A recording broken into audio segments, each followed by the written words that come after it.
संवाद उपनिषद श्रृंखला में आज का विषय समूह संवाद मीडिया संप्रेषण भाग 9। ईश्वर ने किन्हीं दो व्यक्तियों को एक जैसा नहीं बनाया। हम फिर भी किसी दूसरे की नकल करके जीना चाह रहे हैं। मुझे जैसा बनाया मैं वैसा नहीं जीना चाह रहा। मुझे लगता है कि यही सबसे बड़ा धर्म संकट है। कोई दूसरा संकट है ही नहीं। जैसा ईश्वर ने मुझे बनाया मैं वैसा ही रहकर क्यों नहीं जीना चाह रहा। इस प्रश्न पर हमें विचार करना चाहिए। आज वो ही विचार मीडिया में नहीं है, या यूं कहिए कि वो भी एक प्रकार से आवृत है। उस पर कितने प्रकार के आवरण आ चुके हैं। मीडिया में जो आज नए मीडिया कर्मी आ रहे हैं, उनके शिक्षण को भी हम देखें कि वह खुद उसका चिंतन समाज के साथ कितना जुड़ा हुआ है और वो किस जीवन धारा में अपने आप को आगे बढ़ाने में लगा है। इच्छुक है तब समझ में आ भी जाएगा कि जब उसका चिंतन ही समाज के साथ नहीं जुड़ा तो वह अपने आप में खुद के लिए जीना चाह रहा है, अकेलेपन के साथ जीना चाह रहा है। अगर वह अखबार से जुड़ गया तो पत्रकार तो हो गया, पर मैं यह गारंटी कैसे दूंगा कि वह कभी समाज के काम आएगा। यही सबसे बड़ी मुश्किल है, क्योंकि शिक्षा में उसको शरीर और बुद्धि के बाहर कुछ नहीं सिखलाया जा रहा। शिक्षा में इंसानियत की कोई चर्चा नहीं है, मन और आत्मा की कोई चर्चा नहीं है, और उसके बिना हम जीवन में शून्य हैं। जिंदगी में किसी को भी कोई तकलीफ आती है, कोई काम पड़ता है, किताब का कोई अध्याय हमारी मदद को नहीं आता। हमारा अपना जो चिंतन है, अपनी मन की शक्ति के जो संकल्प हैं, उनसे हमें जीवन जीना पड़ता है, संघर्ष करना पड़ता है। यह मार्ग आज शिक्षा में नहीं है। मुझे इन्फॉर्मेशन और नॉलेज दोनों शिक्षा में मिल रही हैं। शरीर और बुद्धि का पोषण हो रहा है और उसे अच्छा विकसित भी किया जा रहा है, पर क्योंकि विजडम नहीं है, शिक्षा में प्रज्ञा नहीं है, शिक्षा में दृष्टि नहीं है, तब जितने लोग शिक्षित होकर निकलेंगे वो अपूर्ण व्यक्तित्व के साथ ही निकलेंगे। इसको समझना होगा। अगर यही अपूर्ण व्यक्ति समाज के मार्गदर्शन का काम करने लग जाए, पत्रकार बन जाए, साहित्यकार बन जाए, तो उसकी लेखनी में अपूर्णता रहेगी। उसका नुकसान यह होगा कि जब वह लिखने बैठेगा तो उसको यह चिंता नहीं होगी कि मैं क्या और क्यों लिख रहा हूँ, किसके लिए लिख रहा हूँ, उसको मैं क्या समझना चाह रहा हूँ, मेरी लेखनी और लेखन का क्या परिणाम आना चाहिए। ये सवाल उसके सामने नहीं आते। अगर यह चिंता उसको नहीं है और लिखते लिखते यह चिंता दिमाग में रखनी पड़ेगी कि जब मेरा पाठक मुझे पढ़ेगा तो क्या वह पढ़ते पढ़ते मेरा चेहरा पढ़ सकेगा, क्या मेरे भावों को आत्मसात कर पाएगा, और अगर नहीं तो वो लिखा हुआ टोकरी में तो होगा ही, पर वह उसकी याददाश्त में से भी बाहर निकल जाएगा। दुख सुख हो, दया करुणा आदि जितने भाव धरती पर हैं वे सब मन के भीतर हैं। ये बुद्धि में नहीं आते, शरीर में भी नहीं आते। शरीर और बुद्धि मन की इच्छाओं को पूरा करने के काम आते हैं। ये मेरे उपकरण हैं, वो टूल्स जो मैं तैयार कर रहा हूँ, खुद को तैयार नहीं कर पा रहा। उन उपकरणों को काम में लेना मुझे नहीं आ रहा।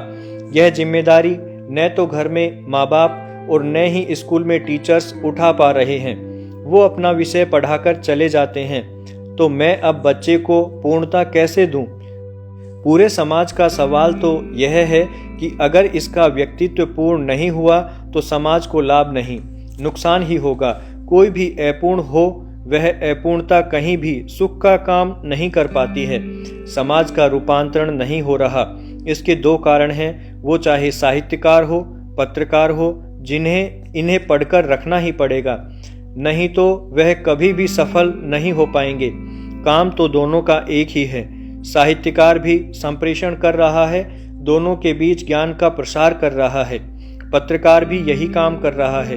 फर्क यह है कि साहित्य में प्रज्ञा का भी एक हद तक अंश है, पत्रकारिता में सूचना व जानकारियां ज़्यादा हैं। जो विजडम वाला भाग है वो कम है। अगर वो पाठ भी जुड़ जाता है, यानी पत्रकार भी साहित्य का हिस्सा हाथ में पकड़ लेता है और साहित्यकार भी पत्रकारिता की एक सोच अपनी कलम से जोड़ लेता है, तो दोनों ही कामयाब हो जाएंगे। उस अवधारणा को हमें यहाँ नए सिरे से समझने की जरूरत पड़ेगी, क्योंकि दोनों का काम संप्रेषण है और दोनों का साधन या माध्यम शब्द ब्रह्म है। साहित्य लेखन हो, पत्रकारिता हो या कोई भी लेखन हो, यह शब्द ब्रह्म की साधना है। आज का पत्रकार बिल्कुल शून्य है और इस बात से बिल्कुल बाहर निकल गया है। उसको शायद शब्द की शक्ति का पता ही नहीं है। हमारे यहाँ एक एक वर्ण का एक एक देवता है। लोग एक एक वर्ण की माला जप करके उन देवताओं की शक्तियों का अर्जन करने में उम्र लगा देते हैं। उन शब्द ब्रह्म के बारे में पत्रकारों के पास कलम से जुड़ी हुई चेतना तो दिखाई नहीं पड़ रही। शरीर, मन, बुद्धि और आत्मा हमारे चार धरातल हैं। शब्द के भी चार धरातल हैं, जिसको हम चतुर्वाक कहते हैं। ज्ञान के भी चार धरातल हैं, धर्म, ज्ञान, वैराग्य, ऐश्वर्य। पुरुषार्थ के भी चार धरातल हैं, धर्म, अर्थ, काम, मोक्ष। जीवन के भी चार आश्रम हैं। हम देखें तो यह सब एक क्रम में हैं और एक दूसरे से जुड़े हुए हैं। मैं इस शरीर की बात कर रहा हूँ तो सामने वाले का शरीर समझेगा। मैं दिमाग से बात करूँगा तो सामने वाले का दिमाग इसको छुएगा। मन से अगर बात करूँगा तो मैं किसी के मन को छू सकता हूँ। आज मन की कलम से बात नहीं हो रही। आज कलम में मन नहीं रह गया है। लेखक या पत्रकार को यह तो समझना ही पड़ेगा कि मैं पढ़ने वाले के कौन से धरातल को छूना चाहता हूँ। उसको ध्यान में रखकर लिखना पड़ेगा। यह तब होगा जब मैं उस शब्द ब्रह्म की शक्ति को भी समझूंगा। टीवी का जो भी रचनाकार है, इनके पास अगर संकल्प नहीं है तो जो हम संदेश देंगे वो सार्थक नहीं होंगे और मन को नहीं छुएंगे। अगर संवेदना नहीं है तो मन को छुएंगे कैसे? लेखन व संप्रेषण में पहली शर्त यह है कि उनमें संवेदना का होना आवश्यक है। संवेदना तब आएगी जब हम मन के धरातल पर जीना सीखेंगे, चिंतन के धरातल पर मनन करना सीखेंगे। और अगर नहीं सीखेंगे तो हम कितना भी लिखें, उम्र गुजार देंगे, हम अपना काम नहीं कर पाएंगे। मन के बारे में मैं आपको महाभारत के एक प्रसंग से उदाहरण देना चाहता हूँ कि इस देश में मन की शक्ति का आकलन कैसे किया जाता है। ज़्यादातर इस उदाहरण को मैं कई जगह देता हूँ कि हम मन की गहराइयों को समझें। ज़्यादातर तो इस उम्र के हैं कि इस दौर से खूब गुजरे हैं। बच्चे व माताएं तो मन की ताकत को इतनी अच्छी तरह समझती हैं कि वो बिना शब्दों के अपने बच्चों से बात कर लेती हैं, संप्रेषण कर लेती हैं। वहाँ शब्द नहीं हैं, फिर भी वाइब्रेशन काम कर रहे हैं। पेट में शब्द भी नहीं जाते, ध्वनि भी नहीं जाती, मगर फिर भी वो अपने बच्चे को सारी चीज़ें लोरियों में सुना देती है, समझा देती है। आज तो बाजार में कई कैसेट्स आ गए हैं जो बच्चों को आज गर्भ में ही संस्कारित करने लग गए हैं। आज अगर मैं किसी पत्रकार से कहूं कि हमारे यहाँ कभी अभिमन्यु पैदा हुआ था और पेट में से ही सब कुछ सीख कर आया था कि चक्रव्यूह कैसे तोड़ते हैं, मेरे ख्याल से कोई भी ऐसा नहीं होगा कि जो यह मानने को तैयार हो जाएगा। वो कहेगा कि साहब इसका वैज्ञानिक कारण समझाइए। सवाल यह है कि आप तो इन कारणों में अटके रहो, लेकिन पूरा विश्व आपके लिए नहीं रुक रहा है। सब लोग आज भी वो काम कर रहे हैं और इसी रास्ते चल रहे हैं जो इन्हीं शास्त्रों से बाहर निकल रहा है। हम उसके प्रति अभी आस्थावान नहीं हो पा रहे हैं।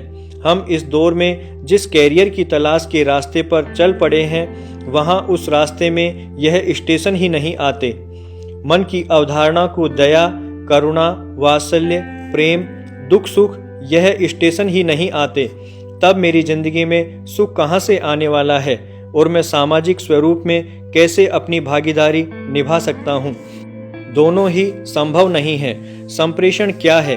अगर हम उसको जड़ से नहीं समझ पाएंगे तो लोकतंत्र में हमारी उस संप्रेषण की भूमिका को नहीं समझ पाएंगे। अपने व्यक्तित्व के बारे में जब तक हम खुद गहराई से चिंतन नहीं करेंगे और अपूर्णता को पूरा करने के लिए संकल्पित नहीं हो पाएंगे, तब तक हमारा यह धर्म संकट सुलटने वाला नहीं है। निश्चित है कि मीडिया संकल्पित हो जाए तो इसके बाद इस देश में 1% भी गड़बड़ रहने वाली नहीं है। जब आप अपने खुद के लिए जीना छोड़ दोगे तो शायद सारी समस्याएं वैसे ही समाप्त हो जाएंगी।